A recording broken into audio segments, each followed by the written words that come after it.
Hello everyone, welcome to my YouTube channel. आज की video में हम ऑप्शन बाइंग स्ट्रैटेजीज से रिलेटेड डिस्कशन करने वाले हैं, जिसमें हम देखेंगे कि हमको ऑप्शन बाइंग की जो स्ट्रैटेजीज है वो कौन कौन से एनवायरनमेंट में अप्लाई करनी चाहिए। ऑप्शन बाइंग स्ट्रैटेजीज से रिलेटेड मेरे पास बहुत सारी रिक्वेस्ट आ रही थी, तो ये वीडियो प्योर ऑप्शन बाइंग पे होने वाला है। तो इस वीडियो में हम क्या क्या डिस्कस करने वाले हैं, सबसे पहले वो देख लेते हैं। ऑप्शन बाइंग स्ट्रैटेजीज के जो ग्रीक्स बिहेवियर होते हैं, सबसे पहले हम उस पर बात करेंगे। कब हमको करनी चाहिए, when to do option buying. उसके बाद कुछ कॉमन स्ट्रैटेजीज डिस्कस करेंगे। आज की वीडियो में मैं प्योर ऑप्शन बाइंग स्ट्रैटेजीज बताऊंगा। इसके नेक्स्ट वाले पार्ट में सेलिंग का कंपोनेंट भी रखेंगे।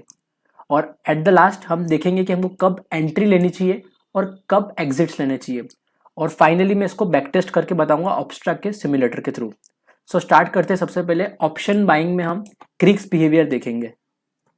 तो यहाँ पे हम सबसे पहले ऑप्शन बाइंग में ग्रीक्स बिहेवियर देखने वाले हैं। तो यहाँ पे मैं लिख देता हूँ बाइंग में। यहाँ मैं प्योर ऑप्शन बाइंग की स्ट्रैटेजीज बताऊंगा इस वाले पार्ट में। तो जब अपन ऑप्शन बाय करते हैं, तो जो ऑप्शन बाइंग में हम जो स्ट्रैटेजीज बनाते हैं, जैसे स्ट्रैडल, स्ट्रेंगल, गट्स, उसका जो डेल्टा होता है वो न्यूट्रल होता है। तो इसके अगर डेल्टा रिलेटेड बात करें तो डेल्टा न्यूट्रल स्ट्रैटेजीज हम बनाने वाले हैं।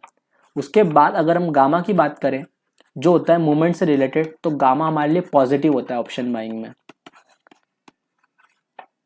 क्योंकि जैसे ही मूवमेंट आएगा हमको प्रॉफिट दिखना चालू हो जाएगा। तो option buying strategies gamma positive होती है। उसके बाद इनका जो वेगा होता है वो भी पॉजिटिव होता है। इसका मतलब ये है कि जैसे ही वॉलेटिलिटी आईवी बढ़ेगी तो हमको ऑप्शन बाइंग स्ट्रैटेजीज में ज़्यादा प्रीमियम मिलेगा, जिससे हमको प्रॉफिट होगा। और जो फोर्थ कंपोनेंट है वो है थीटा। थीटा इसमें नेगेटिव रहता है। ऑप्शन बाइंग में हमेशा थीटा नेगेटिव रहता है। That means time will hurt. Time जैसे जैसे टाइम पास होगा, हमारे जो प्रीमियम है उनमें थीटा डिके होगा और वो अपनी वैल्यू लूज करेंगे। तो ये हो गया ऑप्शन बाइंग में ग्रीक्स की बात, कि ऑप्शन बाइंग में डेल्टा न्यूट्रल होता है, गामा पॉजिटिव होता है, वेगा पॉजिटिव होता है और थीटा थीटा नेगेटिव होता है, सॉरी। अगर अब हम बात करें when to do option buying, तो इसके बारे में हम डिस्कशन कर लेते हैं। यहाँ पे मैं लिख देता हूँ when to do option buying. Option buying ऐसे टाइम पे करनी है जब मार्केट में मूवमेंट आने वाला हो। तो ऑप्शन बाइंग करने के दो सिनेरियोज यहाँ पे लिख रहा हूँ, जब मार्केट वॉलेटाइल हो या फिर मार्केट में विक्स बढ़ने वाली हो। VIX will raise. तो वॉलेटाइल मार्केट में और विक्स बढ़ने वाली हो, जिसमें हम विक्स का चार्ट देखेंगे, उसके बेसिस पे हम एंट्री लेंगे ऑप्शन बाइंग में। विक्स का चार्ट जो होता है, इंडिया विक्स, वो पूरे मार्केट का चार्ट होता है। हम पर्टिकुलर आईवीज नहीं देखेंगे, हम आईवी का वेटेड एवरेज देखेंगे, विक्स। तो विक्स के थ्रू हम हमारी एंट्री लेंगे जैसे ही विक्स बढ़ने वाली होगी। अब विक्स कैसे बढ़ने वाली होगी उस पर हम डिस्कशन कर लेते हैं। सबसे पहले यहाँ पे मैंने इंडिया विक्स का चार्ट खोल लिया है, जो पूरी मार्केट की वॉलेटिलिटी को प्रेजेंट करता है। तो विक्स बढ़ने वाली है या घटने वाली है, जैसे आप देख सकते हैं यहाँ पे विक्स जो है एक ही रेंज में वर्क करती है। जैसे यहाँ पे अगर मैं विक्स का चार्ट बताऊं, तो विक्स जो है एक ही रेंज में वर्क करती है। तो विक्स बढ़ने वाली है, घटने वाली है, हम ये कैसे कैसे निकाल सकते हैं। सबसे पहली मेथड जो है, हम विक्स की सपोर्ट एंड रेसिस्टेंस निकाल लेंगे। जैसे यहाँ पे मुझे सपोर्ट लग रहा है विक्स का, और सिमिलरली मुझे इस साइड नीचे रेसिस्टेंस लग रहा है। ऊपर साइड मुझे रेसिस्टेंस लग रहा है, नीचे साइड सपोर्ट लग रहा है। तो मैं कैसे एंट्री लूंगा, जब आईवी बहुत ज्यादा कम हो जाएगी। जब आईवी बहुत ज्यादा कम हो गई, जैसे यहाँ पे कम हो गई, तो यहाँ पे अपन एंट्री लेंगे। जैसे यहाँ पे कम हो गई अक्टूबर में, 1 अक्टूबर को आईवीज बहुत कम हो गए, क्योंकि ये सपोर्ट पे टच कर रहा है। तो सपोर्ट के बाद ही जाएगा रेसिस्टेंस पे। ऐसा कंपलसरी नहीं है, 100% एक्यूरेसी नहीं है, बट जो विक्स होती है वो मीन रिवर्जन होती है। इसके लिए हम एक और मेथड लगा सकते हैं। जैसे ये तो हमारा सपोर्ट एंड रेसिस्टेंस हो गया, यहाँ पे हमने प्राइस एक्शन यूज किया। अगर हमारी विक्स की रेंज समझ लो अभी जो 2 महीने से चल रही है वो ये वाली है, तो इस वाली रेंज के अकॉर्डिंग भी हम वर्क कर सकते हैं। इसका एक ही डिसएडवांटेज है, जब ये विक्स अपनी रेंज तोड़ के नीचे आ जाए। जैसे ये जहाँ यहाँ पे पता चला, यहाँ पे हमने एंट्री ली और विक्स और गिर गई, तो इसका एक डिसएडवांटेज है कि ये रेंज ब्रेक करेगा तो हमको इसमें फॉल्स इन्फॉर्मेशन मिल सकती है, गलत इन्फॉर्मेशन मिल सकती है विक्स के थ्रू। लेकिन ये ऑलमोस्ट एक ही इन्वायरमेंट में वर्क करती है। जैसे आप देख सकते हैं यहाँ पे एक साल से ये इसी रेंज में वर्क कर रही है विक्स। तो जैसे यहाँ पे आई, तो यहाँ पे हम हमारी ऑप्शन बाइंग नहीं करके ऑप्शन सेलिंग करेंगे। जैसे जैसे ये सपोर्ट को टच करेगी, हम यहाँ पे ऑप्शन बाइंग में एंट्री लेंगे।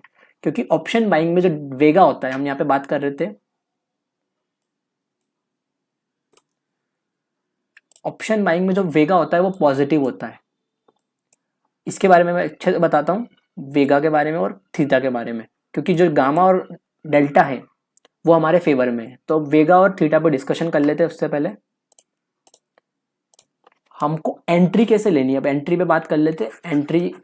एंट्री में आएगा, हमको एंट्री लेनी है ऐसे ऑप्शंस में जहाँ पे एटलीस्ट 30 डेज का टाइम हो। इसी स्ट्रैटेजी के अकॉर्डिंग एटलीस्ट 30 डे का टाइम हो। अगर हम नियर एक्सपायरी, जैसे आज 19 अगस्त है, अगर मैं 26 अगस्त की एंट्री लेता हूँ तो 26 अगस्त में कम टाइम बचा है, तो इसमें थीटा डी के ज़्यादा होगा, तो हमको ऑप्शन बाइंग जब भी करेंगे तब हम एटलीस्ट 1 महीने का टाइम लेंगे। 1 महीने दूर वाले ऑप्शंस को हम बाय करेंगे, लॉन्ग करेंगे। और 1 महीने दूर, जैसे यहाँ पे 30 डेज दूर वाले जो ऑप्शंस होंगे, क्योंकि जो थीटा होता है वो नियर का ज़्यादा होता है और जो वेगा होता है वो फार वन का ज़्यादा होता है। मतलब दूर वाले ऑप्शंस का वेगा ज़्यादा होता है और नियर वाले ऑप्शंस का थीटा ज़्यादा होता है।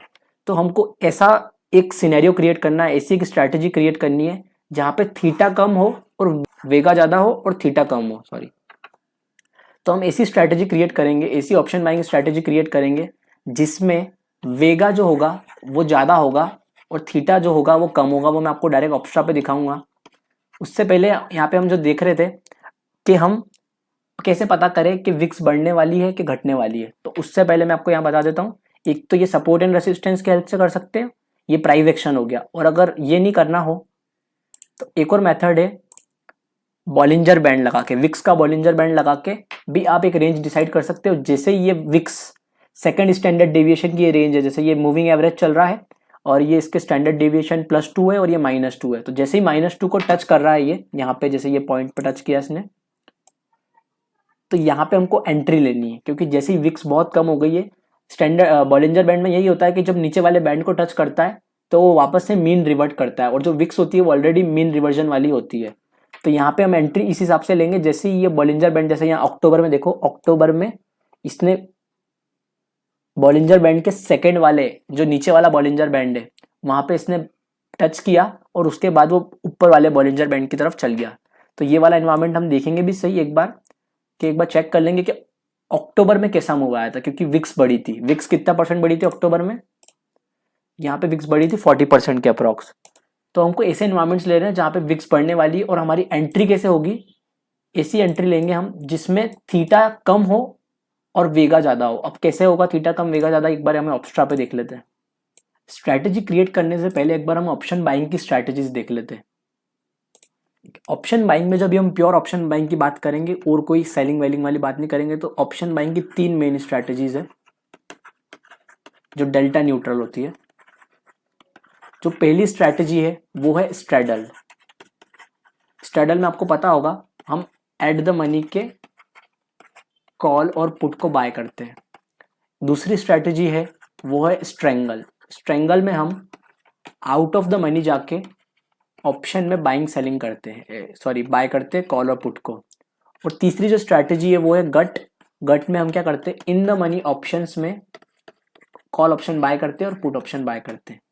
तो स्ट्रैडल में एटीएम, स्ट्रेंगल में ओटीएम और गट में आईटीएम, इन तीनों ऑप्शंस का यूज तीनों स्ट्रैटेजीज में होता है अलग अलग। तो इनका जो ग्राफ होता है वो कुछ इस टाइप से होता है। अगर ये पे ऑफ लाइन है तो यहाँ पे अनलिमिटेड प्रॉफिट है, ये स्ट्रैडल का ग्राफ हो गया। और अगर अब हम उसकी बात करें, स्ट्रेंगल और लॉन्गर स्ट्रैटेजी जो दोनों है, इनका दोनों का पे ऑफ ग्राफ एक जैसा होता है। यहाँ पे लिमिटेड लॉस और ये लिमिटेड अनलिमिटेड प्रॉफिट। तो हमारी एंट्री किस बेसिस पे होने वाली है, हमको एंट्री लेनी है सबसे पहले तो ऐसी एंट्री लेनी है जिसमें थीटा डीके कम हो और वेगा इफेक्ट ज्यादा हो। और हमको एंट्री कब लेनी है, जब विक्स बढ़ने वाली हो। विक्स कैसे बढ़ने वाली है मैंने आपको यहाँ पे ऑलरेडी बता दिया है। आप बॉलिंजर बैंड का यूज कर सकते हैं, या फिर सपोर्ट एंड रेसिस्टेंस का यूज कर सकते हैं, या फिर आप अपना कॉमन सेंस यूज करके भी चेक कर सकते हैं कि मार्केट में अब विक्स बढ़ने वाली है। जैसे अभी market high life time high पे चल रहा है, तो यहाँ से आपको यहाँ से अगर मार्केट करेक्शन लेता है तो विक्स ऑलरेडी बढ़ेगी, ऑलवेज बढ़ेगी। तो ये 3 मेथड के थ्रू आप पता लगा सकते हैं कि आईवी बढ़ने वाली है या घटने वाली है। एक तो बॉलिंजर बैंड जो इंडिकेटर हो गया, एक सपोर्ट एंड रेसिस्टेंस जो प्राइस एक्शन हो गया, और एक हो गया कॉमन सेंस। जो हम देखेंगे मार्केट के सिनेरियो को, कि मार्केट अगर अब करेक्शन ले सकता है तो आईवी बढ़ने वाले, तो आईवी जैसे बढ़ेंगे हमारे ऑप्शंस के प्रीमियम बढ़ेंगे। तो यहाँ पे जो मैं इन्वायरमेंट ले रहा हूँ वो अक्टूबर का ले रहा हूँ, क्योंकि अक्टूबर में इसने सपोर्ट को भी टच किया है और बॉलिंजर बैंड के जो नीचे वाला बैंड है माइनस स्टैंडर्ड डिविएशन 2 पे, वहाँ पे भी इसने टच किया है। तो यहाँ पे मैं एंट्री लूंगा लॉन्ग एंट्री, और मैं जो एंट्री लेने वाला हूँ वो मंथ एंड में लेने वाला हूँ। और इस एंट्री की कंडीशन अभी हम देखते हैं। सबसे पहले मैं जो इसमें स्ट्रैटेजी ले रहा हूँ वो लॉन्ग गट स्ट्रैटेजी ले रहा हूँ। आप चाहो तो स्ट्रैडल भी चेक कर सकते हो, स्ट्रैंगल भी चेक कर सकते हो, लेकिन लॉन्ग गट स्ट्रैटेजी में ऐसा है कि जो लॉस होगा वो लिमिटेड होगा और एट द एंड कुछ भी हो जाए उसमें इंट्रिंसिक वैल्यू रहेगी। तो ये जो 11,400 की स्ट्राइक प्राइस है, यहाँ से मैं एंट्री लेता हूँ 11,000 पे, एक ऑप्शन बाय करता हूँ। ऑप्शन बाइंग हमेशा नहीं करनी, तभी करनी है जब विक्स बढ़ने वाली हो, क्योंकि 70% टाइम मार्केट कंसोलिडेट करता है, ऐसा कोई बोलता है 71% टाइम मार्केट कंसोलिडेट करता है और जो 30% टाइम है वो मार्केट ट्रेंडी रहता है। तो हम ऐसे टाइम पे एंट्रीज लेंगे। ये रेगुलरली नहीं करने, कि तभी करनी है ऑप्शन बाइंग जब विक्स बढ़ने वाले हो, क्योंकि हम थीटा के इफेक्ट को नहीं रोक सकते। जैसे अब यहाँ पे मैंने इसको ओपन कर लिया है, तो यहाँ पे आप चेक कर सकते थीटा -602 है और जो वेगा है वो 2000 के अप्रॉक्स है। तो हमारी एंट्री ऐसी होनी चाहिए जिसमें वेगा का इफेक्ट ज़्यादा हो, क्योंकि गामा और डेल्टा तो हमारे फेवर में ही है। हमारी एंट्री इस बेसिस पे होनी चाहिए जब थीटा कम हो वेगा से, और हम इस स्ट्रैटेजी में एग्जिट तब लेंगे जब थीटा जो है वो वेगा को क्रॉस कर देगा। जैसे ये 600 का भी थीटा है, 600 रुपीज़ का थीटा है और ये 2000 रुपीज़ का वेगा है। हमने एंट्री कब ली? जब इसने बॉलिंजर बैंड नीचे वाला टच किया है। जैसे इसने नीचे वाला बॉलिंजर बैंड टच किया है तब हमने एंट्री ली है। तो हम एग्जिट कब लेंगे? जैसे ही थीटा वेगा को क्रॉस कर दे। जैसे ये 600 का थीटा है, समझ लो थीटा 1000 रुपीज़ का हो गया और जो वेगा है वो 800 रुपीज़ का रह गया, मतलब थीटा डिके अब ज़्यादा होने वाला है, तब जाके हमारी स्ट्रैटेजी से हमको एग्जिट लेना है। यहाँ पे मैं एकदम एक एक दिन मूव करके बताता हूँ। यहाँ पे मार्केट में ज़्यादा कुछ मूव भी नहीं आया था अक्टूबर में, थोड़ा बहुत मूव आया था और बाद में जाके कंसोलिडेशन हो गया था। यहाँ पे जैसे ये थीटा वेगा को क्रॉस करेगा हम यहाँ स्ट्रैटेजी से एग्जिट ले लेंगे। यहाँ पे मैंने लॉन्ग गट स्ट्रैटेजी बनाई है। यहाँ पे थोड़ा मूव आ रहा है, थोड़ा मार्केट में अपसाइड मूव आएगा, उसके बाद मार्केट कंसोलिडेट करेगा।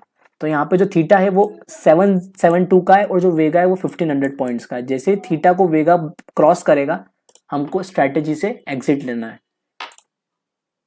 800 का हो गया है थीटा, 900 का हो गया। जैसे जैसे एक्सपायरी पास आते जा रही है थीटा बढ़ते जा रहा है और वेगा कम होते जा रहा है, क्योंकि पास वाली एक्सपायरी का वेगा कम होता है और दूर वाली एक्सपायरी का वेगा ज़्यादा होता है। तो जैसे ही ये क्रॉस करेगा, ये देख सकते हैं हम यहाँ पे 933 आ गया है। जैसे ही वेगा कम हो जाएगा थीटा से हम एग्जिट ले लेंगे। यहाँ पे आप चेक कर सकते हो ऑलमोस्ट इक्वल हो गया, ऑलमोस्ट इक्वल हो चुका है वेगा और थीटा। अब मैं थोड़ा 30 मिनट आगे जाता हूँ। ये थीटा 202 हो गया है और ये थीटा ने वेगा को क्रॉस कर दिया। यहाँ पे स्ट्रैटेजी को बुक करना है। ये जितने भी ऑप्शन, जितना भी हमको प्रीमियम मिल रहा है ये हमको लेके निकल जाना है। ये इसकी एंट्री प्राइस होगी 886 पे, हमने इसको एग्जिट ले लिया और 85 पे इस पे एग्जिट ले लिया, क्योंकि वेगा अब थीटा के सामने नहीं टिक पाएगा, क्योंकि थीटा अब बढ़ चुका है वेगा से। यहाँ पे आप चेक कर सकते हैं मैंने स्ट्रैटेजी क्लोज कर दी है। एक सेकंड में इसको वापस से ओपन कर देता हूँ।